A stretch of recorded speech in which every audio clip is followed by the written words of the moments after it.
Mira, yo creo que se abre una nueva etapa en la guerra que se está acercando al tercer año, una etapa en la cual pues básicamente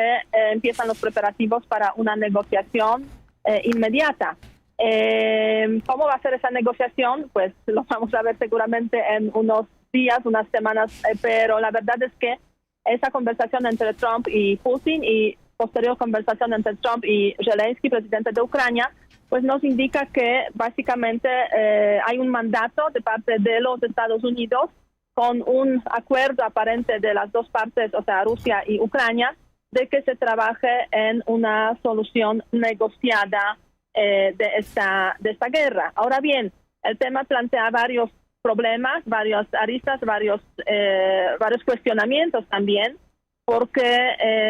los posteriores comentarios del presidente Trump y también de su entorno sobre el tema, pues básicamente generan tres dudas. Primero es que él ya hizo ciertas concesiones a Rusia antes de que empezaran las negociaciones, básicamente porque dijo que no está de acuerdo con que Ucrania entre en la OTAN, por una parte, y por otra parte de que seguramente no va a haber regreso de Ucrania a las fronteras de 2014. Entonces ya son ciertas concesiones que Trump hace a favor de Rusia antes de que empiecen las negociaciones. En segundo lugar, pues la verdad es que en la conferencia de prensa el presidente Trump presentó a Ucrania como una parte mucho más débil y él como que exigió mucho a Ucrania, pero no exigió nada a Rusia, lo cual pues es preocupante. Y en tercer lugar, yo diría que el lugar de Europa, o sea, de los aliados europeos, de la Unión Europea, de la OTAN, pues queda por ahí como bastante indefinido, aunque sí Trump exige que los europeos gasten más en defensa, hasta incluso 5%, pero en el contexto de la OTAN, pero al mismo tiempo pues no les invita a que participen en las negociaciones. Y finalmente cerrar esta parte diciendo que eso apenas empieza. Entonces estos son los cuestionamientos que podemos hacer en ese momento, pero lo cierto es que es a partir de este viernes, o sea mañana, cuando la parte ucraniana, Zelensky incluido, y la parte estadounidense, vicepresidente Vance incluido, se verán en Múnich, en la conferencia de seguridad que inicia justamente el viernes y va a durar hasta el domingo. Leíamos, Beata, hace un momento parte de lo que BBC tiene como cobertura el tema, y uno de sus expertos decía que esta es un gran triunfo para Vladimir Putin, porque lo reposiciona, lo coloca de nuevo en la primera línea de la discusión en la trama internacional, pues después de estos años de muchas sanciones en contra de Rusia, de un aislamiento hacia Putin, esta llamada con Donald Trump lo reposiciona brutalmente.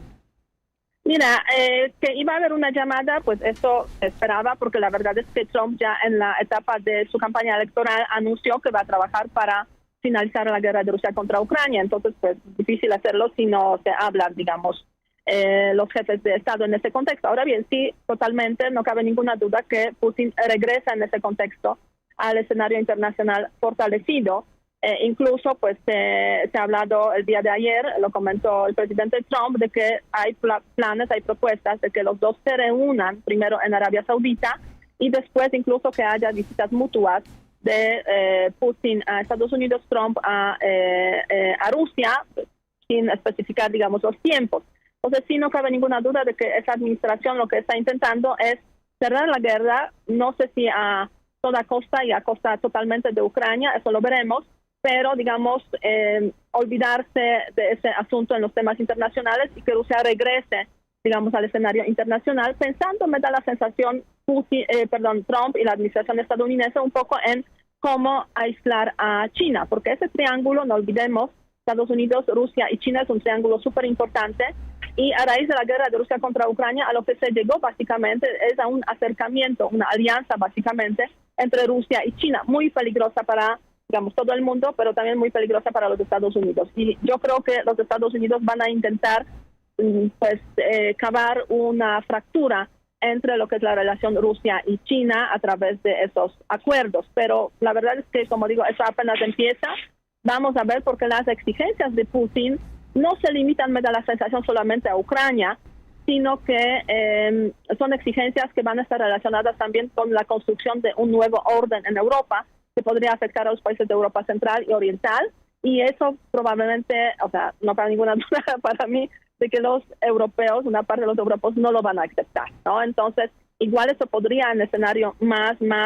extremo, pesimista, podría llevar a la fractura dentro de la OTAN y una separación mucho más fuerte entre los europeos y los Estados Unidos, y un acercamiento entre Trump, Putin, en algún momento mucho más fuerte. Pero bueno, como digo, eso apenas empieza, veremos, hay varios actores en juego, entre ellos también los europeos que han estado en los últimos años, en los años de la guerra, pero incluso antes, fortaleciendo mucho, digamos, sus capacidades de defensa, y eso pues es también muy relevante en ese contexto. ¿Qué papel, bueno, debe jugar un papel, pero qué papel crees que en este contexto va a jugar Volodymyr Zelensky, el presidente de Ucrania, que bueno, pues se sabe que ya habló con Donald Trump por teléfono y que se mostró la disposición a trabajar para lograr esta paz con Rusia? Habló de una conversación significativa con Donald Trump, habló de que hablaron largo, que se discutió el tema de cómo encontrar un camino para la paz y la disposición de Ucrania de trabajar juntos para encontrar precisamente una ruta de pacificación. Estamos hablando de una figura, un personaje como Zelensky, que ha logrado pues unificar, digamos, a toda Europa y a buena parte del mundo en torno a la causa ucraniana. Sí, mira, el presidente Zelensky yo creo que sigue siendo una figura relevantísima y es el eje central de todas las negociaciones que van a estar dándose en este contexto. Lo importante para él es que Ucrania obviamente mantenga su soberanía, recupere al menos una parte de su territorio. Por eso también los ucranianos pues han hecho una incursión en la zona de Kursk y de Rusia para tenerlo como un argumento para intercambio de territorios. Y también lo que buscará, y eso es lo más relevante, por eso sigue manteniendo, digamos, estos contactos con los Estados Unidos, es tener garantías de seguridad para el futuro. Porque, podemos decir, es relativamente fácil conseguir un alto al fuego, quizás más difícil, pero también se puede llegar a una especie, digamos, de acuerdo de paz, pero donde hay garantías de que Rusia en unos años no ataque a Ucrania o a otros países de la zona. Entonces es ahí donde hablamos de las garantías de seguridad que no va a conseguir a través de la OTAN, porque ya hay posición clara de Estados Unidos de que no quieren ampliación de la OTAN a Ucrania. Entonces lo tiene que conseguir a través de las relaciones de seguridad y defensa con los actores claves para este tema. Y aquí aparecen los Estados Unidos. De hecho, pues el día de ayer estuvo en Kiev, en la capital de Ucrania, el secretario de Tesoro, Bessent, hablando con Zelensky para firmar un nuevo acuerdo de cooperación en temas económicos y temas de seguridad y defensa, a cambio del acceso de los Estados Unidos a los minerales de las tierras raras. Los Estados Unidos seguramente darían garantías de seguridad a Ucrania. Sería un acuerdo bilateral y no en el marco de la OTAN. Y ese tipo de acuerdos Ucrania obviamente podría firmar de forma mucho más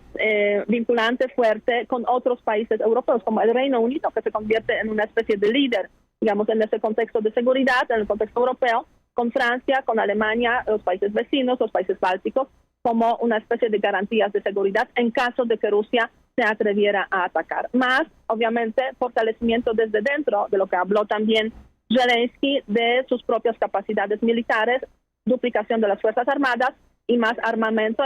que pueda proteger en caso de ataque nuevo de Rusia. Y bueno, pues el gran tema, Beata, desde luego tiene que ver con si Zelensky y Ucrania estarían dispuestas o no a ceder algún tipo de territorio. En su momento ha dicho que por supuesto que no, pero en este nuevo contexto, ¿hasta dónde podría imaginarse una cesión de un lado y del otro para llegar a una pacificación? Mira, yo creo que es muy difícil hablar aquí sobre este tema, incluso, digamos, hacer como escenarios de especulaciones. Se está haciendo esa división de los territorios ocupados por Rusia en dos partes. La primera es Crimea, que la ocupación fue en 2004, y la segunda parte es la parte de básicamente Donbass, o sea, Lugansk, Donetsk, que estaban ya parcialmente ocupados en 2014, y a partir de 2024 se ha ampliado esa ocupación. Entonces hay como, podemos decir, 2 o 3 zonas distintas en cuanto a los tiempos que los rusos están ahí presentes en estos territorios, y me imagino que en función de eso pues se va a estar negociando. Muchos están hablando de que pues Ucrania ya puede olvidarse de Crimea, que fue ocupada por Rusia en 2004, pero me imagino que las tierras ocupadas 2014, 2020, a partir de 2014 y 2022 sobre todo, pues quedan ahí como que sujetas de negociaciones, y aquí hay posibilidades de que se recupere algo.